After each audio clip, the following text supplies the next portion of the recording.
I'm gonna talk about all the books that I read during the winter, because it's now spring, as you can see around me. And I don't know, I think the sun is about to set, so I haven't touched the grass for the past week because I've been studying for my finals. Okay, so first book is Saving Beauty by Byung-Chul Han. It's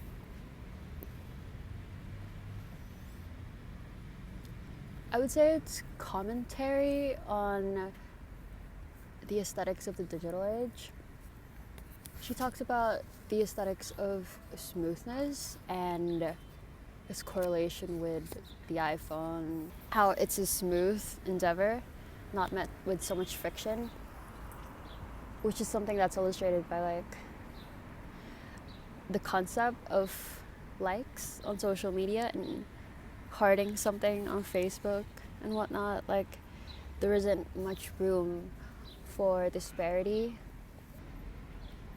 Today, the experience of beauty is impossible, where the wish to please, the like, edges its way into the foreground. Experience, which is impossible without negativity, withers. Smooth visual communication takes place in the form of contagion, without any aesthetic distance. It's really interesting. I think it borrows a lot from Kant, and she not only talks about that, but also photography, pornography, the aesthetics of beauty. The ideal consumer is a person without character. Lack of character enables indiscriminate consumption. So once again, it borrows on this idea of smoothness that she opens the book with, which doesn't only pertain to the outside appearance of the digital apparatus, but also the mode of communication within. So I don't know, it was really interesting. I liked it a lot, and maybe for the following seasons I will read her book on time. I don't remember what it was called. Next book is a poetry anthology. Actually, it's called Desperate Literature. It's a bilingual anthology. So I asked the bookstore owner, because this is an original from the bookstore. So basically, they had a bunch of authors like fly out here and share their poetry and had it translated and whatnot.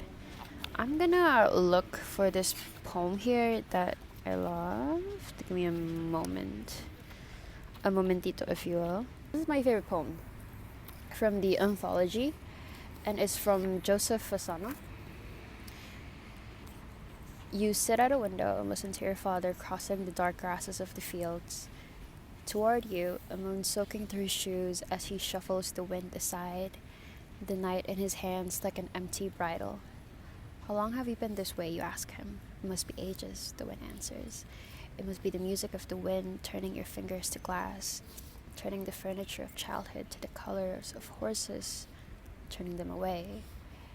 Your father is still crossing the acres, a light on his tongue like a small coin from an empire that has always been ruined.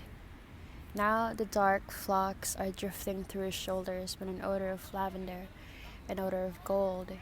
Now he has turned as though to go, but only knelt down with the heavy oars of October on his forearms to begin this horrible rowing. You sit in a chair in the room. The wind lies open on your lap, like the score of a life you did not measure. You rise, you turn back to the room and repeat what you know. The earth is not a home. The night is not an empty bridle in the hands of a man crossing a field with a new moon in his old wool.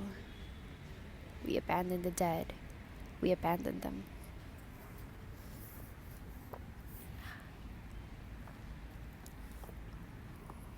I'm taking an English literature class where we have to like analyze poems, and so surprisingly, it's not something that I'm quite good at. Because what do you say after a poem like that? You say, "Holy shit," and you close the book and you read it again, and you read it to your loved ones, and you think about a time in your life when that, oh, I'm gonna read another poem. I was flipping through it and remember that there's this other poem that I like.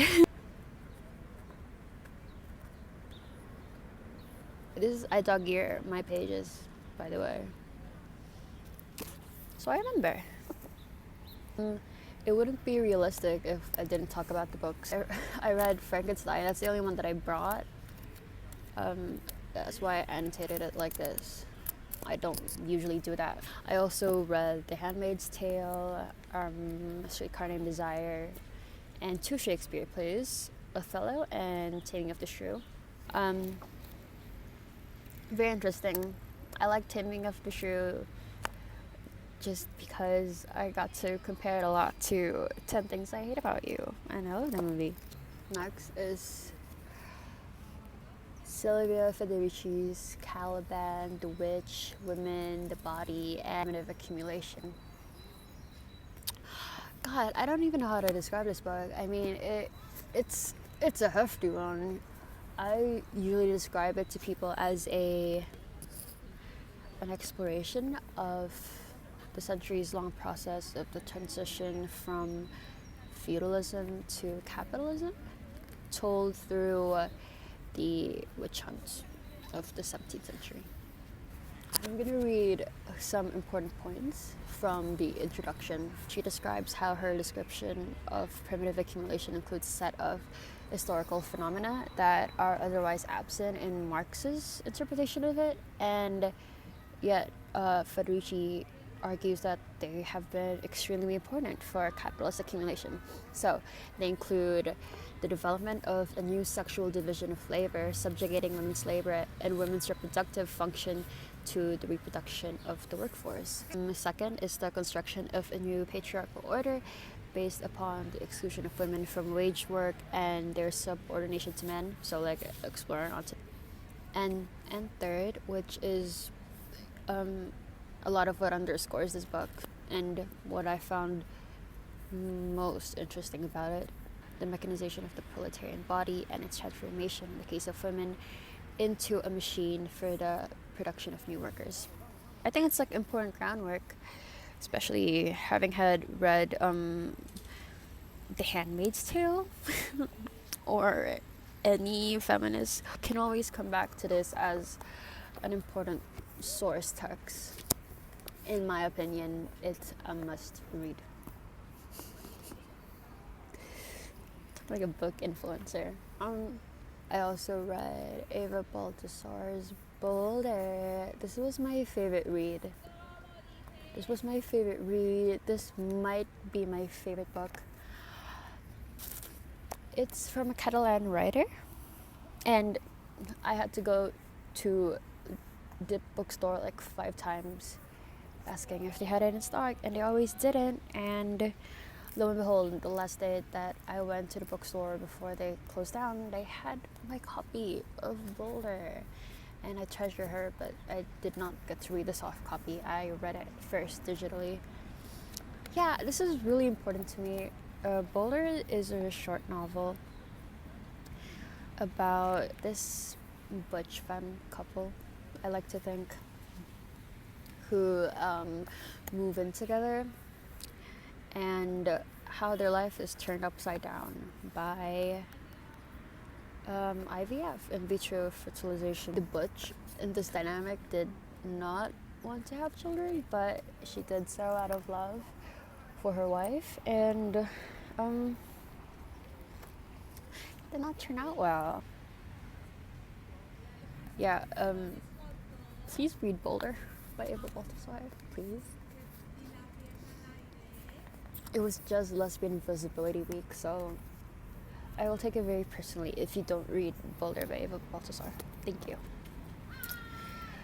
Okay, additionally, I read Bluets by Maggie Nelson.